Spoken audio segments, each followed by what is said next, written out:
25 people have been murdered in Cape Town over the weekend, this despite a heightened army presence in the crime-ridden areas. A police officer was also gunned down in Delft while on duty on Saturday night. Aisha Ismail is following the story for us. She joins us now live. So Aisha, 25 murders this weekend alone, despite those soldiers on the ground. That is indeed so, and I spoke to some people in Mannenberg and Hanover Park, and they were saying that they were hoping that having the army deployed in various areas on the Cape Flats and also having increased policemen on the Cape Flats would have significantly brought down that figure.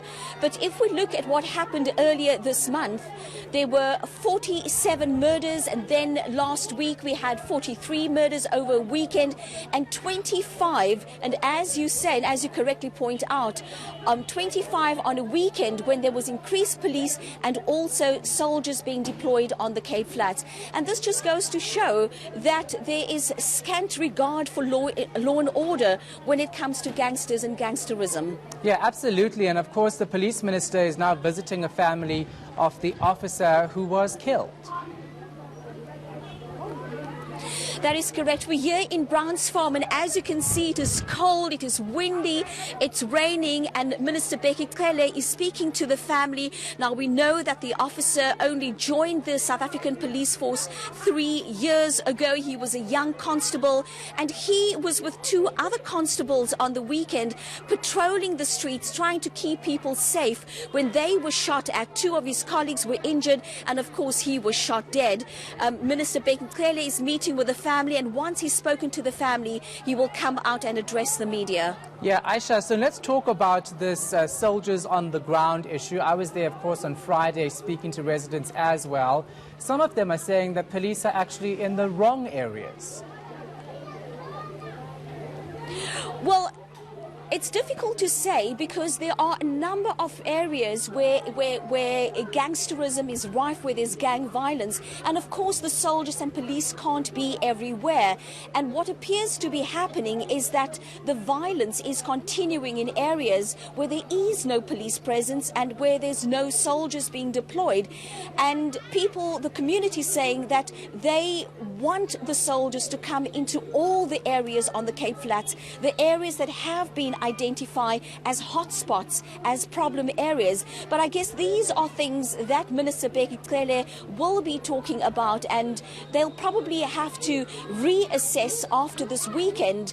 And they've only been here for a couple of days, and so they're going to have to reassess to see exactly what other plans they can put in place. Now, we heard earlier today the leader of the Democratic Alliance, Mmusi Maimane, talking about plans that the Western Cape government is going to put in place to try and help to quell this gang violence on the Cape Flats. Yeah, Maimane also saying that he's welcoming the SANDF being there, but saying it's unsustainable in the long run.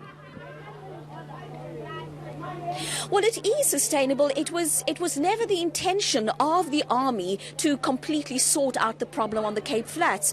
The army has been deployed for 2 months, and that situation will have to be reassessed. But one also needs to take one step back and look at what the problems are on the Cape Flats in the areas where we see gangsterism and drugs.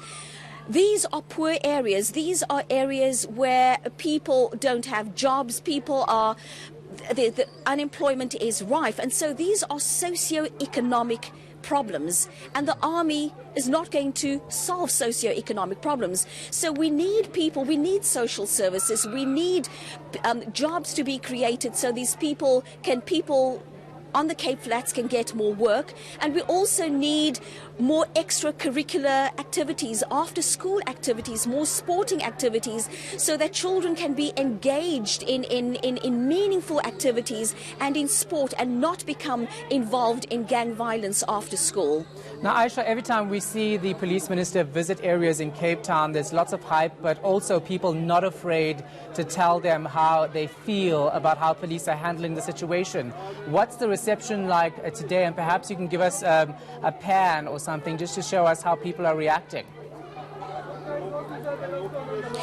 Well, at the moment we've moved away from Delft and we're here in Brown's Farm, and the people have been kept at bay so that Minister Behicele and some other police officers, and I'm not sure if you're able to see inside the house, you can see police officers standing there, and they busy talking to the family of the slain police officer. In the meantime, there are people standing right at the back in the streets, and I'm not sure if they're even going to have an opportunity to address the police minister. Of course, people that I spoke to earlier were saying that they really not happy about the fact that the army has not been deployed in this area, in Brown's Farm, for instance.